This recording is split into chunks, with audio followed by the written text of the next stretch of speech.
DRL learner এখন দেখে নিচ্ছি কোর্স 501 থেকে 5 and 10 মার্কসের জন্য কোন কোন প্রশ্ন এবং উত্তরগুলো শিখতে হবে আপনাদের আপকামিং ব্যাক পেপার রি এক্সামের জন্য।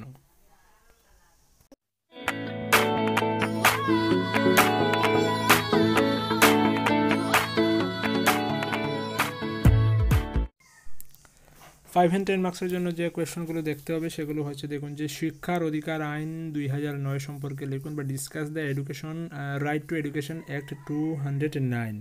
তো সেটা তো অবশ্যই আপনাকে শিখতে হবে। তো এই আনসারটা কিন্তু এখানে দেওয়া আছে, আমি আগে দেখে দিচ্ছি কোন কোন প্রশ্নগুলো শিখতে হবে, তার আনসারগুলো সঙ্গে আছে, তারপর আমি বলে দেবো যে ওইটা আপনি কিভাবে পেতে পারেন। তো প্রথমে যেটা শিখবেন সেটা হচ্ছে শিক্ষার অধিকার আইন বা রাইট টু এডুকেশন অ্যাক্ট। তারপর রয়েছে যে প্রশ্ন সেটা হচ্ছে যে রাজ্যের শিক্ষা প্রসারে ডায়েট, বিআরসি এবং সিআরসি এর ভূমিকা আলোচনা করুন। তো সেটা আলাদা আলাদাভাবে ডায়েটের ভূমিকা কী কী রয়েছে, সিআরসি এর ভূমিকা কী কী রয়েছে, বিআরসি এর ভূমিকা কী কী রয়েছে সেগুলো। তারপরের প্রশ্ন হচ্ছে ভারতে বিদ্যালয় শিক্ষার কাঠামোটি নির্ণয় করুন এবং অপারেশন ব্ল্যাকবোর্ড সম্পর্কে লিখুন। তো অপারেশন ব্ল্যাকবোর্ড খুব একটা ইম্পর্টেন্ট একটা জিনিস, সেটা অবশ্যই আপনি দেখে রাখবেন। তারপর যে কোয়েশ্চনটা সেটা হচ্ছে যে অন্তর্ভুক্তিমূলক শিক্ষা কি শিশুর শিক্ষার জন্য সংবিধানে কি বলা হয়েছে, অন্তর্ভুক্তিমূলক শিক্ষার জন্য সংবিধানে কি বলা হয়েছে সেটা দেখবেন। তারপর হচ্ছে E9 দেশগুলোর উপর জ্যামিতিয়ান সম্মেলনের প্রভাব আলোচনা করুন। তো E9 দেশ নিয়ে আমি বলেছি যে এমসিকিউ হতেই পারে, কিন্তু বড় প্রশ্নটাও একটু দেখে রাখতে হবে। E9 দেশটা খুব ইম্পর্টেন্ট একটা টপিক।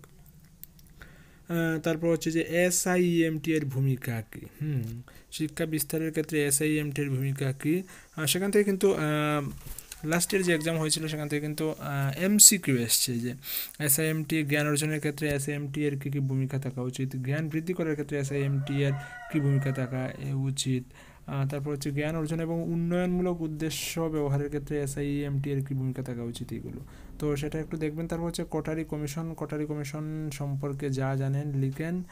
কোটারি কমিশন যে যে বিষয়ে কাজ করেছিল, উৎপাদনশীলতা বৃদ্ধির জন্য শিক্ষাকে কীভাবে কাজে লাগিয়েছে, আধুনিকীকরণ প্রক্রিয়া গতির জন্য শিক্ষা কীভাবে করেছিল, তারপর হচ্ছে সামাজিক এবং জাতীয় সংহতি বৃদ্ধির জন্য শিক্ষাকে কীভাবে গড়ে তুলেছিল, যেমন জাতীয় মূল্যবোধ গড়ে তোলার জন্য শিক্ষাকে কীভাবে কাজে লাগিয়েছিল, এইসব বিষয়গুলো কিন্তু রয়েছে।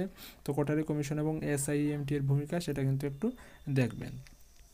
তারপর যে প্রশ্ন সেটা হচ্ছে যে প্রাচীনকালে শিক্ষার প্রসারে গুরু এবং গুরুকুলের কী ভূমিকা ছিল, প্রাচীন ভারতে শিক্ষার মূল লক্ষ্য এবং উদ্দেশ্য সম্পর্কে আলোচনা করুন, এবং হচ্ছে উডের ডেসপেচ যেটা উডের প্রতিবেদন এবং তার গুরুত্ব লিখুন, শিক্ষা বিস্তারের ক্ষেত্রে উড ডেসপেচের কী ভূমিকা রয়েছে।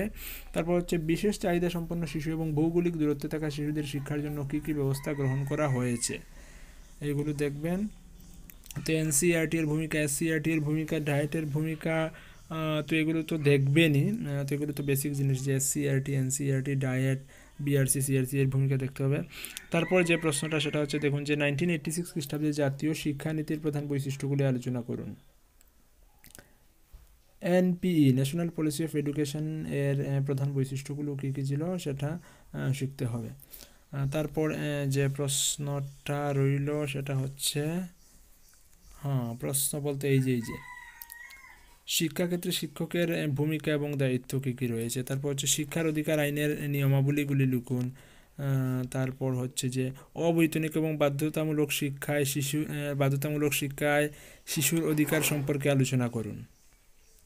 এই প্রশ্নগুলো একটু দেখবেন। তারপর হচ্ছে যে ওয়ার্ল্ড এডুকেশন ফোরামের লক্ষ্য কী ছিল বা বিশ্ব শিক্ষা ফোরামের লক্ষ্য কী ছিল তা লিখুন।